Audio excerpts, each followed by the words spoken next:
முதலிலே இன்றைக்கு இஸ்லாமியர்களுக்கு குடியுரிமையை மறுப்பேன் என்று பேசுகிறவன் நாளைக்கு ஒரு சின்ன சட்ட திருத்தத்தை செய்தால் தேசிய இன உரிமைக்காக போராடுகிறவர்களை இந்த நாட்டிலே நாங்கள் முகாமிலே வைப்போம் என்று பேசுவான். யாரிடம் யார் குடியுரிமைக்கான ஆதாரங்களை கேட்பது? யார் கேட்பது? வாஜ்பாயின் வாரிசுகளா? வீரஞ்செறிந்த போராட்டத்தை நடத்தினார்கள். இந்துக்களும் போராடினார்கள், இஸ்லாமியர்கள் போராடினார்கள். இந்த நாட்டின் விடுதலைக்காக போராடாமல் அப்படியே வெள்ளைக்காரனினுடைய கால் தொட்டு நின்ற அமைப்பு ஒன்று இருந்தது என்றால் அது RSS. எச்ராஜாட்ட ஆவணத்தை கொடுன்னு கேட்டா முதல் தலைமுறை அவருக்கு கொடுத்துருவார். அவை அப்பா கேட்டாவே டெல்லிக்கு போக வேண்டி வரும் நினைக்கிறேன். அவை தாத்தனுக்கெல்லாம் கேட்டா நேர கைபர் போலன் கணவாய்க்கு தான் போகணும். இன்றைக்கு அவர் சொல்லுகிறார், டெல்லியிலே நடந்ததை போல தமிழ்நாட்டிலும் நடக்கும். எச்ராஜாவிற்கு நாம் தமிழர் பிள்ளைகள் எச்சரிக்கை விடுக்கிறோம். நீ நினைக்கிற ஆட்டம் எல்லாம் போடுவதற்கு இது வடக்கல்ல, தமிழன் ஆண்ட எங்கள் தெற்கு. இந்த 38, 39 நாடாளுமன்ற உறுப்பினரும் ஒரே குரலில் CAA-வை வாபஸ் வாங்கு, நான் சாகும் வரை உண்ணாவிரதம் இருக்கிறேன். 38 பேரும் உண்ணாவிரதத்தில் உட்கார்ந்தால் 3 நாட்களில் இந்த நாளில் இந்த சட்டம் வாபஸ் வாங்கப்படும். நரேந்திர மோடி அவர்களும் அமித்ஷா அவர்களும் வரலாற்றிலே முதல் முறையாக பிறந்தவர்கள் அல்ல. இவர்களுடைய பாட்டன்மார்கள் இந்த பூமியிலே ஏற்கனவே வாழ்ந்திருக்கிறார்கள். அவர்களுக்கு ஒவ்வொரு நாட்டில் ஒவ்வொரு பெயர் இருந்தது. ஜெர்மானிய நாட்டில் அவர்களுக்கு பெயர் ஹிட்லர் என்று இருந்தது. உகாண்டாவில் அவர்களுக்கு பெயர் இடி அமீன் என்று இருந்தது. இந்திய நாட்டில் அவர்களுக்கு பெயர் மோடி, அமித்ஷா என்று இருக்கிறது. இதற்கு முன்னால் இவர்களுடைய இந்த வரலாற்றில் இவர்களுடைய முன்னோர்களுக்கு என்ன கதி ஏற்பட்டதோ அதே கதி இந்த பாசிச கும்பலுக்கும் வரலாறு பரிசாக தரும் என்பதில் எள்ளளவு மாற்றமில்லை. சரித்திரத்தினுடைய குப்பை தொட்டிகளிலே இவர்களுடைய தத்துவம் தூக்கி எறியப்படுவதற்கான காலம் இன்றைக்கு நடந்து கொண்டிருக்கிறது. இதைத்தான் ஹிட்லர் செய்தான். ஹிட்லர் யூதர்களை மட்டும் கொலை செய்யவில்லை, கிறிஸ்தவர்களை கொன்றான், கம்யூனிஸ்டுகளை கொன்றான். அவன் சொன்னது என்ன தெரியுமா? தேசிய வெறி. அதே தேசிய வெறியின் பெயரால் இன்றைக்கு இந்த நாட்டினுடைய சொந்த குடிமக்களை கொல்ல துணிகிற ஒரு அரசு இந்த நாட்டை ஆளுகிறது. ஹிட்லர் அங்கே மக்களை கொன்ற போது ஒரு ஜெர்மானிய கவிஞன் கவிதை எழுதினான். என்ன தெரியுமா கவிதை? ஹிட்லர் யூதர்களை கொன்றான், நாங்கள் தட்டி கேட்கவில்லை, ஏனென்றால் நாங்கள் யூதர்கள் அல்ல. ஹிட்லர் கிறிஸ்தவர்களை கொன்றான், நாங்கள் தட்டி கேட்கவில்லை, ஏனென்றால் நாங்கள் கிறிஸ்தவர்கள் அல்ல. ஹிட்லர் கம்யூனிஸ்டுகளை நரவேட்டையாடினான், நாங்கள் தட்டி கேட்கவில்லை, ஏனென்றால் நாங்கள் கம்யூனிஸ்டுகள் அல்ல. ஐயோ, ஹிட்லர் எங்களை கொல்ல வருகிறான், கேட்பதற்கு யாருமே இல்லை என்று அந்த கவிதை முடியும். அதுதான் இன்றைக்கு இந்தியாவிலும் நடைமுறைப்படுத்தப்பட போகிறதா என்கிற கேள்வி எல்லா மக்கள் முன்னாடும் வைக்கப்படுது. முதலிலே இன்றைக்கு இஸ்லாமியர்களுக்கு குடியுரிமையை மறுப்பேன் என்று பேசுகிறவன் நாளைக்கு ஒரு சின்ன சட்ட திருத்தத்தை செய்தால் தேசிய இன உரிமைக்காக போராடுகிறவர்களை இந்த நாட்டிலே நாங்கள் முகாமிலே வைப்போம் என்று பேசுவான். அநேகமாக இன்றைக்கு போட்டிருக்கிற CAA-வை இந்த NRC-யை முறையாக அமுல்படுத்தினால் நாடே முகாமிற்குள் தான் இருக்கும். நாம் தமிழர் கட்சியின் தலைமை ஒருங்கிணைப்பாளர் அண்ணன் சீமான் அவர்கள் இந்த நாட்டினுடைய முதலமைச்சர் ஐயா எடப்பாடி பழனிசாமியை சந்தித்து பேசுகிற போது அவர் சொல்றார், கேட்கிறாரு, ஏனுங்க இந்த CAA ஒரு காட்டுமிராண்டி சட்டத்தை போட்டிருக்கான் பாரதிய ஜனதா, அதை போய் ஆதரிக்கிறீர்களே நீங்கள்? இந்த நாட்டுடைய முதலமைச்சர் அவரிடம் சொன்ன பதில் என்ன தெரியுமா? நீங்க எதுக்குங்க அதுக்கெல்லாம் கவலைப்படுறீங்க, எனக்கே பிறப்பு சான்றிதழ் இல்லைங்கன்னாராம். So it is clear that our chief minister is also a doubtful citizen. இந்த நாட்டினுடைய முதலமைச்சரே சந்தேகத்திற்குரிய குடிமகன் தான் என்றால் அநேகமாக அமித்ஷாவும் மோடியும் அடுத்த தேர்தலுக்கு வருகிற போது, தேர்தல் வருமாங்கிறதே கேள்வி இவகிட்ட, தேர்தல் வந்தால் அடுத்த தேர்தலுக்கு வாக்கு கேட்க வருகிற போது நாட்டிலே வாக்கு கேட்க முடியாது, முகாமுக்குள் தான் கேட்டாக வேண்டும். நாட்டிற்குள் மொத்தம் 4 பேர் தான் இருப்பான். பாவம், அந்த 4 பேருக்கும் சோறு போட கூட ஆள் இருக்காது. ஏனென்றால் அவன் ஒரு காலம் விவசாயம் செய்தவன் அல்ல, காலகாலமாக மணியாட்டியவன். எனவே என்ன செய்வது? யாரை நம்பி நாட்டை கொடுப்பாய்? இஸ்லாமியர்களை வெளியேற்றுவோம். என்னடா விளையாட்டு? தேச துரோகிகளா? திருப்பூர்ல எழுதி வச்சிருக்கிறான் பார்த்தாங்க, தேச துரோகிகளை வெளியேற்றுங்கள். எனக்கு ஒரே ஆச்சரியமா இருந்துச்சு, என்னடா தேச துரோகின்னு சொல்றான், வழக்கமா நம்மளத்தையும் சொல்லுவான், யாரை சொல்றான் இப்போ? ஆனா அவனே விடையும் கொடுக்கிறான். தேச துரோகிகளை வெளியேற்றுங்கள்னு சொல்லிட்டு பக்கத்துல சாவர்கர் படம் வைத்திருக்கிறான், கோல்வால்கர் படம் வைத்திருக்கிறான். சரியாகத்தானே சொல்லுகிறான். தேச துரோகிகளை வெளியேற்றுங்கள், நாங்களும் அதைத்தானே சொல்லி தொலைக்கிறோம். தேச துரோகி நாட்டை காட்டி கொடுத்தவர்கள் சொல்கிறது யார்? அமித்ஷாக்களின் கூட்டம். அட பாவிகளே, கடந்த மாதம் இந்த நாட்டினுடைய ராணுவ ரகசியங்களை வெளிநாட்டிற்கு விட்டுவிட்டான் என்று சொல்லி 10 பேரின் பட்டியல் வந்திருக்கிறது. ஒற்றை மகன் கூட இஸ்லாத்தை சேர்ந்தவன் இல்லை. நாட்டை காட்டிக் கொடுத்தவன் இஸ்லாமியன் இல்லை. நாட்டை காட்டிக் கொடுத்தவன் தான் இன்றைக்கு நம்மிடம் கேட்டுக் கொண்டிருக்கிறான், ஆவணத்தை காட்டு என்று. யார் காட்டிக் கொடுத்தது நாட்டை? நான் உங்களுக்கு சொல்ற, காலம் செய்த கோலம் இது. வரலாறு ஏதோ ஒரு மிகப்பெரிய தவறை செய்து விட்டது. யாரிடம் யார் குடியுரிமைக்கான ஆதாரங்களை கேட்பது? யார் கேட்பது?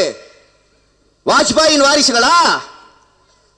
இந்த நாட்டே விடுதலை போராட்டம் நடைபெற்றுக் கொண்டிருந்த போது வீரஞ்செறிந்த போராட்டத்தை நடத்தினார்கள். இந்துக்களும் போராடினார்கள், இஸ்லாமியர்கள் போராடினார்கள், சமய மறுப்பாளர்கள் போராடினார்கள். இந்த நாட்டின் விடுதலைக்காக போராடாமல் அப்படியே வெள்ளைக்காரனினுடைய கால் தொட்டு நின்ற அமைப்பு ஒன்று இருந்ததென்றால் அது RSS.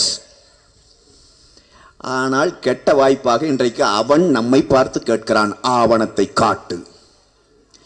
நாங்கள் சொல்லுகிறோம், உனக்கு தெரியுமோ தெரியாதோ? எங்களுக்கு தெரியாது. இவன் இன்றைக்கு தானே நம்மை பார்த்து பேசுகிறான். இஸ்லாமிய பெண்கள் எல்லாம் போராட்ட களத்திற்கு வந்து விட்டார்களே. இஸ்லாமிய பெண்கள் 21ஆம் நூற்றாண்டில் போராட்ட களத்திற்கு வந்தவர்கள் அல்ல. அயோத்தியிலே நடந்த தியாக வரலாற்றை, வீர வரலாற்றை தமிழர்கள் நாங்கள் எடுத்து பேச தொடங்கினால், அஸ்ரத் மகளினுடைய வீர வரலாற்றை பேச தொடங்கினால், வெள்ளையன் ஓட ஓட விரட்டப்பட்ட வரலாற்றை ஒரு இஸ்லாமிய பெண் அஸ்ரத் மகள் அங்கே செய்து காட்டினாள். நாட்டை காப்பதற்காக, இந்த நாட்டை காப்பதற்காக தன்னுடைய சின்ன மகனை கூட வச்சுக்கிட்டு பெரும் போரை நடத்தினாள் அந்த வீரத்தாய். தோற்றா, போர்ல தோற்றா. போரிலே தோற்றாலும் மண்டியிடவில்லை, சமரசமடைந்து விடவில்லை.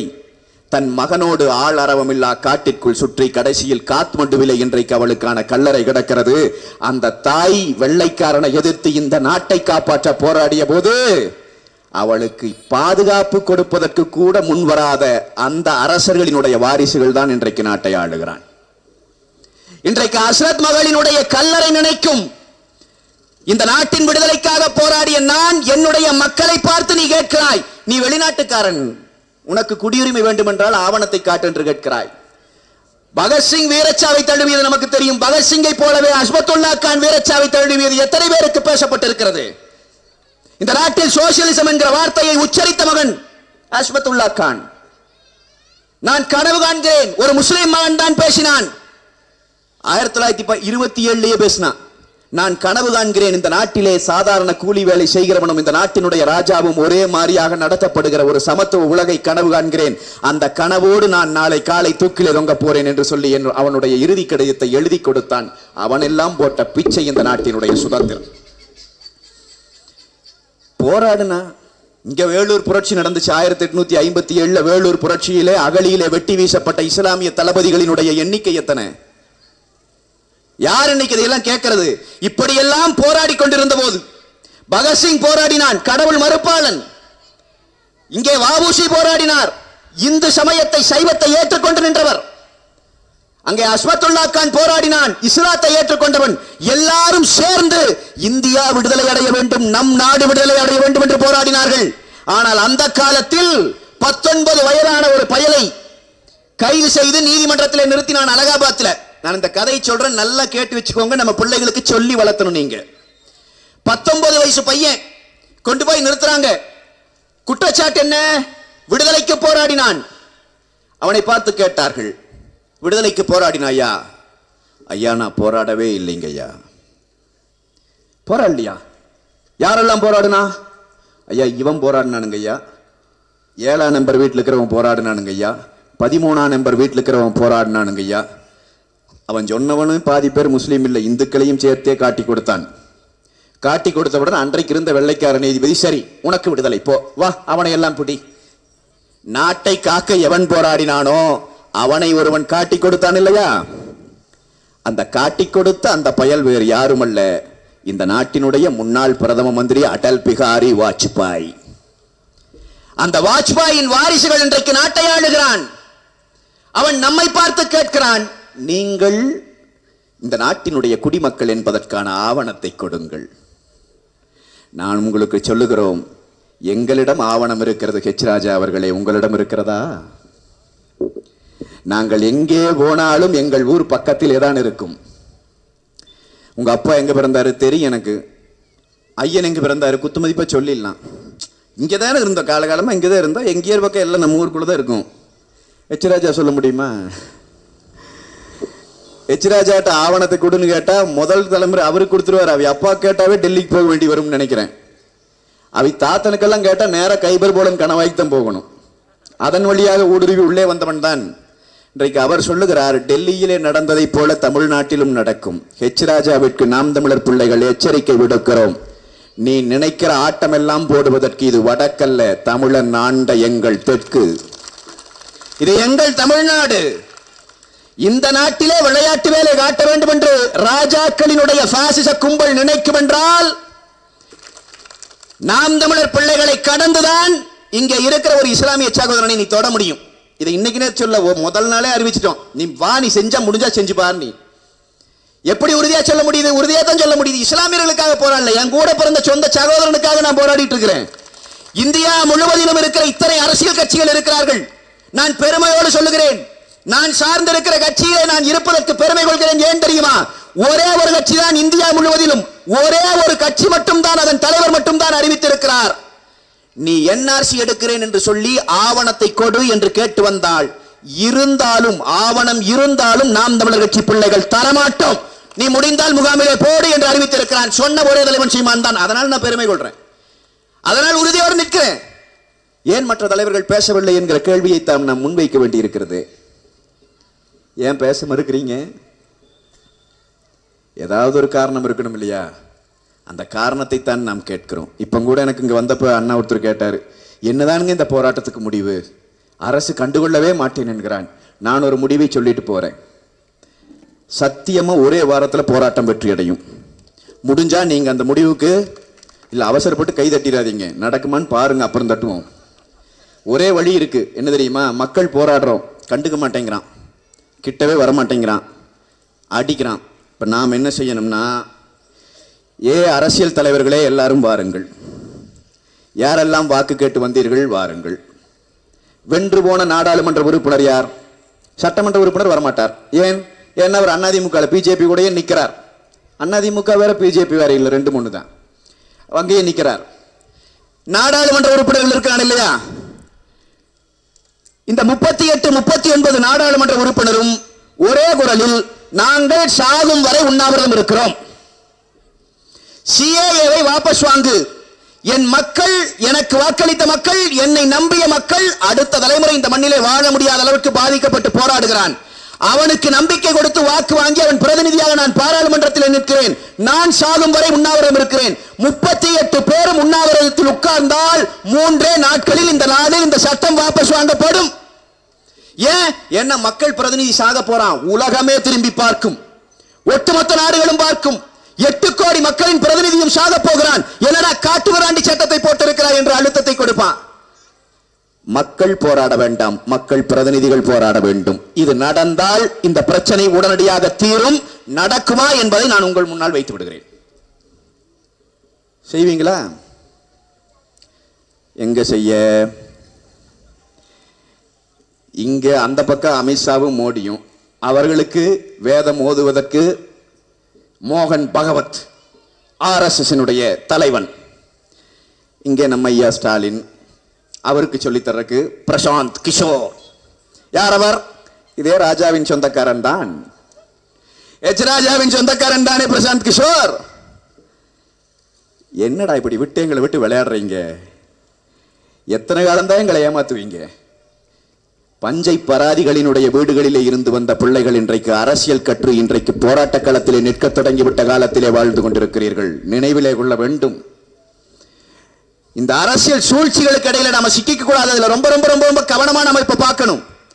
பாரதிய ஜனதா என்கிற கட்சி ஒரு பாசிச கட்சி. அந்த கட்சியை நேருக்கு நேராக எதிர்கொள்ளுகிற தத்துவம் யாரிடம் இருக்கிறது? யோசிங்க.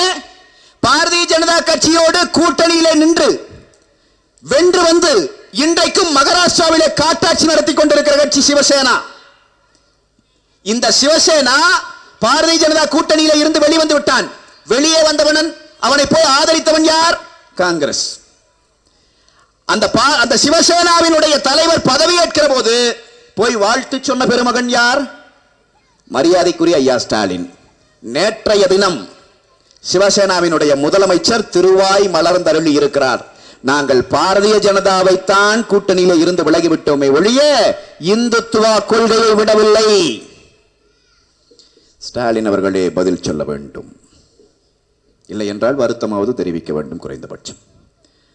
இந்த பாரதிய ஜனதா என்கிற பாசிச கட்சியை யாருங்க எதிர்த்து பேசுறது? டெல்லியில போராட்டம் நடந்துட்டு இருந்துச்சு. போராட்டத்துக்குள்ள எவ்வளவு அமைதியா ஜனநாயக பூர்வமாக நடந்த போராட்டம். அந்த போராட்டத்திற்குள்ள கபில் மிஸ்ரா என்கிற ஒரு காவி அயோக்கியன் உள்ளே நுழைந்து காவல்துறையை மிரட்டுகிறான்.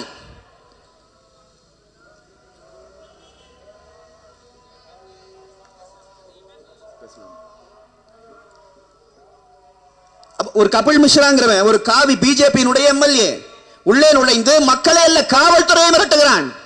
இவர் கலைந்து போகவில்லை என்றால் நான் என் படையோடு வருவேன். நடவடிக்கை எடுத்தானா?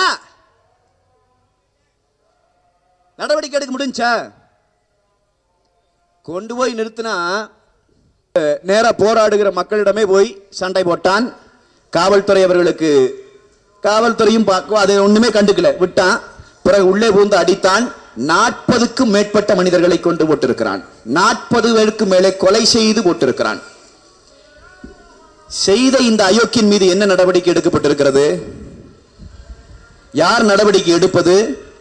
தமிழ்நாட்டில் இருக்கிற தொலைக்காட்சிகள் கூட. அன்பு சகோதரிகள் இருக்கிறீர்கள், நான் உங்களுக்கு சொல்லுகிறேன், இந்த சீரியல் எல்லாம் தொலைக்காட்சிகள் பார்த்துட்டு இருந்தீங்கன்னா நாளையிலிருந்து தயவு செய்து அதையெல்லாம் நிறுத்திடுங்க. அதை போல நம்ம சமூகத்திற்கு நம் இனத்திற்கு செய்கிற துரோகம் வேற எதுவும் இல்லை. உங்களுக்கு சீரியல் போட்டு காமிச்சிட்டு விளம்பரம் போட்டு அந்த விளம்பரத்தில் சம்பாதித்த இந்த ஊடகங்கள் என்ன பேசிச்சு தெரியுமா? டெல்லியில் இஸ்லாமியர்கள் போராட்டத்தில் வன்முறை. சொல்றவன் யார்? சன் டிவி சொல்லுகிறது, கலைஞர் டிவி சொல்லுகிறது. இஸ்லாமியர்கள் போராட்டத்தில் வன்முறை நடந்ததா? அமைதியாக போராடி கொண்டிருந்த மக்கள் மீது காவி பாசிஸ்டுகளினுடைய தாக்குதல் நடந்தது. அப்படி அல்லவா சொல்லணும். வன்முறை நடந்துச்சுன்னா இஸ்லாமியனும் வன்முறையில் ஈடுபட்டான், அதுக்கு பதிலாக இவங்களும். அதைத்தான் நீ சொல்ல வர்ற, அதைத்தான் இந்த மக்களுக்கு நீ செய்தியா கொடுக்க விரும்புற. யோசிச்சு பாருங்க. 40 பேர் கொலை செய்யப்பட்ட பிறகு நீதிமன்றத்திலே போய் நிறுத்துகிறார்கள். நீதியரசர் பார்க்கிறார், பார்த்து விட்டு கேட்கிறார். அவர் நல்ல மனிதன், அவனும் தமிழ்நாட்டிலே இருந்த போன மனிதர். அவர் பார்த்து விட்டு கேட்கிறார், இந்த கொலையெல்லாம் நடக்கும் என்று உனக்கு முதலே தெரியுமா தெரியாதா? காவல்துறை அதிகாரியை பார்த்து கேட்கிறார். தெரியாதுங்க. எப்படி தெரியாம போச்சு? மக்கள் போராடி கொண்டிருக்கிற போது ஒருவன் வந்து இப்படி எல்லாம் பேசினானே, இந்த மக்கள் கலைந்து போகவில்லை என்றால் நான் இறங்கி இந்த மக்களை அடிப்பேன் கொல்லுவேன் என்று பேசினானே, அது உனக்கு தெரியுமா தெரியாதா என்று கேட்கிறார் நீதியரசர். காவல்துறை அதிகாரி சொல்லுகிறார், எனக்கு தெரியாதுங்க ஐயா. தெரியாதா? இரு என்று சொல்லி நீதிமன்றத்திலேயே அவன் பேசிய அந்த பேச்சை ஒளிபரப்பி காட்டினார் நீதிபதி. இவ்வளவு வன்முறையை தூண்டுகிற விதமாக பேசி இருக்கிறான், இவனை ஏன் கைது செய்யவில்லை என்று கேட்டார். காவல்துறை அதிகாரி பேந்த விழிக்கிறார். நீதியரசர் சொன்னார், போய்விட்டு நாளை காலை வந்து எனக்கு பதில் சொல்லுங்கள், ஏன் இவர்கள் மீது நடவடிக்கை எடுத்து இந்த கலகத்தை நீங்கள் தடுத்து நிறுத்தவில்லை, பதில் சொல்லுங்கள் அனுப்பிட்டார். அடுத்த நாள் காலை அந்த காவல்துறை அதிகாரி வருவதற்கு முன்னால் நீதிபதியை இடமாற்றம் செய்து விட்டான். ஏன் இந்த வன்முறை நடந்தது, ஏன் நடவடிக்கை எடுக்கவில்லை என்ற கேள்வி கேட்ட நீதிபதி வேறு நீதிமன்றத்திற்கு மாற்றப்பட்டு விட்டார். ஏன் மாற்றினாய்? உண்மையில் நேர்மையாக நீதியின்படி ஆட்சி செய்கிற அரசு இதை மாற்றுமா? அப்ப நான் உங்களுக்கு சொல்றேன், இஸ்லாமியர்களுக்கு ஏற்பட்டிருக்கிற பாதிப்புன்னு நினைக்காதீங்க. இந்த நாட்டினுடைய நீதிபதிக்கே இந்த நாட்டில் இதுதான் நிலைமை.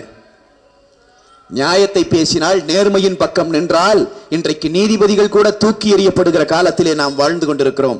ஆனால் நான் உங்களுக்கு சொல்லுகிறேன், உண்மைக்காக போராடுகிறவனை மக்கள் எப்பொழுதும் ஏற்றுக்கொள்ளுகிறார்கள், அங்கீகரித்து விடுகிறார்கள். அந்த நீதிபதி இடமாற்றம் செய்யப்படுகிறார். ஆயிரக்கணக்கான டெல்லியின் வழக்கறிஞர்கள் சேர்ந்து அவரை வழி அனுப்புகிறார்கள், அவருக்கு வாழ்த்து சொல்லுகிறார்கள். ஏனென்றால் அவன் நீதிக்காக நின்றான். இன்றைக்கு 40 பேரை கொன்னாச்சு, என்ன நடவடிக்கைனா ஒண்ணுமே இல்லை. தொடர்ச்சியான வெறுப்பு பேச்சுங்க. பாரதிய ஜனதாவினுடைய தத்துவமே வெறுப்பு பேச்சினுடைய தத்துவம். வெறுப்பு தான் பாரதிய ஜனதா கட்சி. மனிதனை மனிதன் வெறுக்க வேண்டும். அதுதான் இந்த கட்சியினுடைய கொள்கை கோட்பாடு. டெல்லியிலே தேர்தல் நடந்துச்சு. டெல்லி தேர்தலில் அனுராக் தாக்கூர் என்கிற ஒரு அமைச்சர், மத்திய அமைச்சர், பாரதிய ஜனதா கட்சியை சேர்ந்தவன், என்ன தெரியுங்களா போய் பேசினாரு? சிஏஏக்கு எதிராக எவன் போராடினாலும் அவனை சுட்டு தள்ள வேண்டும் என்று பேசினான். பேசியவன் யார்? இந்த நாட்டின் அரசியலமைப்பு சட்டத்தின் மீது சத்தியம் செய்துவிட்டு போன நாட்டினுடைய அமைச்சர் பேசுகிறான். வெர்மா என்கிற ஒரு நாடாளுமன்ற உறுப்பினர், பாரதிய ஜனதாவின் நாடாளுமன்ற உறுப்பினர் போய் டெல்லி மக்களிடம் பேசினான். என்ன சொன்னான் தெரியுமா? ஒருவேளை இந்த தேர்தலிலே பாரதிய ஜனதா தோற்று